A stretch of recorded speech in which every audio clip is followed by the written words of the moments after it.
The vendor needs to know that we are the experts. We sell luxury real estate every single day. 100%. So if your client is saying one thing, but the data is saying another, you have to go by what the data is saying. It's not about being emotional. It's about making a logical decision. There's that annoying reduced sign on the listing. Goodness. We can start at your price, but if we're not getting the offers, we're not getting the traction we need at your price, let's come down to my marketing strategy.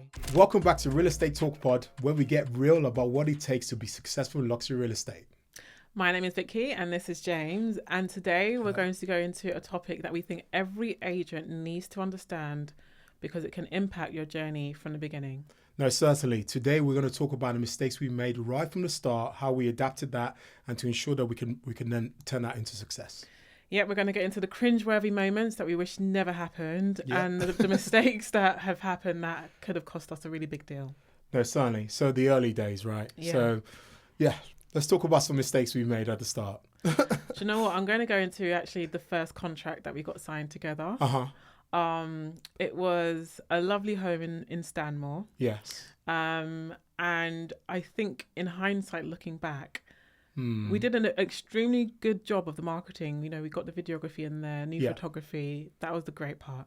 I think the pricing strategy, however, was our biggest mistake. Definitely. We listed that home for the same price it was on with the previous agent. So there was no new pricing strategy. There was no new, hook to get buyers, engaged and active and inquiring. And when we looked at it realistically, when we compared it to the market indicators, it should have gone on at a lower price. No, I totally agree with you. And I think that's something as a rookie, we made that mistake in terms of listing a property to what a vendor thinks their property is worth and not what the market actually says the property is worth. And those things are quite important because then the property ends up staying on the market for too long and then it's like a pound of milk goes stale, and you need to ensure that you're doing something that's going to attract the right level of buyers. And pricing should be used as a tool, not just as a listing price, if that makes sense. It should be seen as a silver bullet. That's what I'm trying to say here. So how do you manage that now when you're, going through a market appraisal? What things stand out to you now that it didn't before, and making sure that you are avoiding those mistakes? No, certainly. I think for me right now, and what I do is to ensure that the vendor needs to know that we are the experts. We sell luxury real estate every single 100%. day.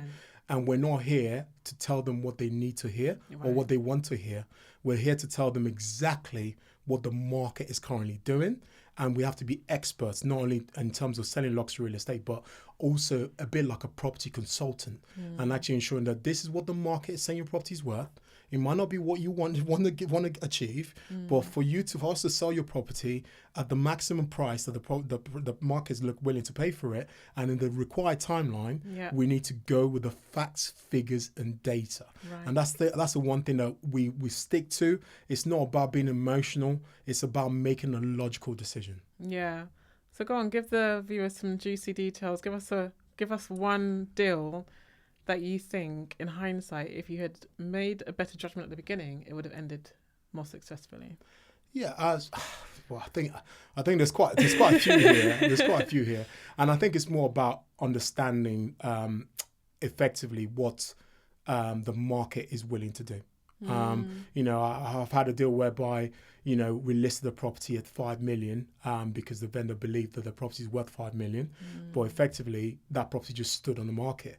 And from stood on the market, not only is it frustrating for the buyer, for the vendor, and frustrating for me as an agent because my credibility is on the line, and I know I'm all about delivering results, and also frustrates the buyers because the buyers are like, well, buyers are very savvy nowadays. They look at the pound per square foot, they look at what's sold in the last 9 to 12 months because that's the current market, and effectively it just gets. All three parties are frustrated. The property sits on the market. It doesn't shift. And effectively, what we need to do in that instance, and the only way to rectify those kind of situations is going back to the data, understanding the property is only worth a certain amount, and let's price it to sell. Agreed. Because at the end of the day, although it's important to hear a vendor out and to understand what they're looking to achieve, understand what their magic number is, we like to say, it's also important for us to be transparent with them. And because if we just say, yes, sir, Mr. Vendor, yep, we can definitely sell your house for this price. Yeah. Yep, let's go on at that price.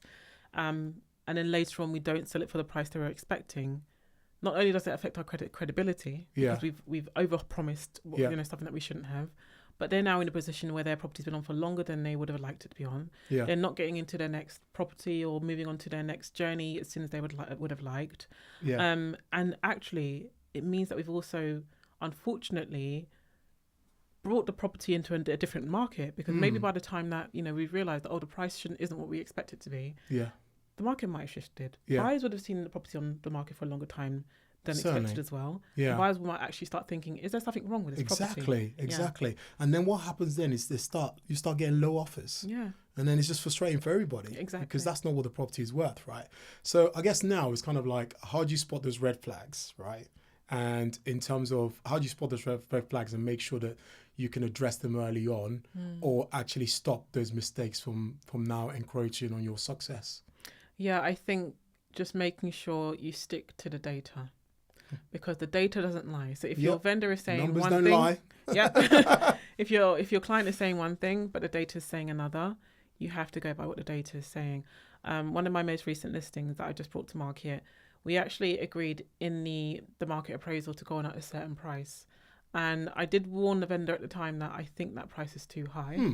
And I said, look, we can start at your price, but if we're not getting the offers, we're not getting the traction we need at your price, let's come down to my marketing strategy. Yeah. And actually, before we went live, I had another conversation with them, because I just did not think that was the right thing to do. Yeah. I had to be transparent with them. I had to be direct with them.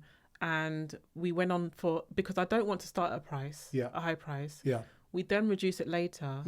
There's that annoying reduced sign on the listing. Goodness. And then buyers Nobody are like, likes why that. have you reduced the price? Like, what's wrong with it? Exactly. You're struggling to sell it. Like, we don't want that. Exactly. So it's better to get it done and correctly from the very beginning. No, certainly. And I think from this episode, it's all about ensuring you have those difficult conversations, even early on. Even if a vendor wants to go with their way, making sure they realize that, hey, that is not the right thing to do currently, but having a time limit on that and then being able to adapt accordingly.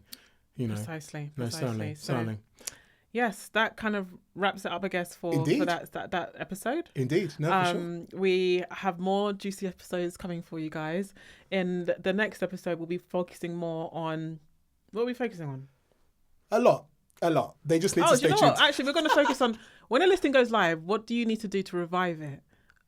So if it starts to go sour at the beginning, what do you need to do to revive it? And I think there are so many different tactics that you can use, and we'll talk to you more about that in the next episode. Thank you so much, guys. There's so much more to come. We appreciate your support, your review, your likes, your shares, and your views. Continue to do that and let us know what you'd like to hear from us, because we're excited to let you know real talk about what's going on. Thank you so much. Until next time, stay tuned. Thanks, guys.